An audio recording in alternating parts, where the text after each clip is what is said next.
মদিনার দরবার শরীফ থেকে দামি দরবার আছে কেন? মাইজভান্ডার শরীফ, ওটাও মদিনা শরীফ, এটা মাইজভান্ডার শরীফ, মিল আছে তো? আজমির শরীফ নাই, সবাই একমত। কি বুঝলাম? আমার নবীর মতো দামি কোনো পীর নাই, আমার নবীর মতো শ্রেষ্ঠ কোনো মুহাদ্দিস মুফাসসির নাই, আমার নবীর মাজারের মতো দামি শ্রেষ্ঠ মাজার জমিনে নাই, আমার নবীর মদিনার দরবার থেকে শ্রেষ্ঠ কোনো দরবার নাই।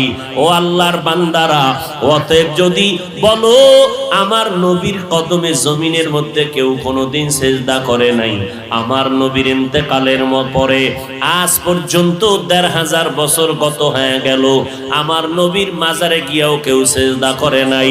ও ভাই, মাজারে সেজদা করলে যদি মনে করো বরকত হবে, তাহলে প্রথম সেজদা শ্রেষ্ঠ নবীর মাজারে করা দরকার। সহজ কথা, মাজারে মোমবাতি জ্বালাইলে যদি বরকত হয়, শ্রেষ্ঠ মাজার মদিনার নবীর মাজার। যাও আমার নবীর মাজারে বড় একটা মোমবাতি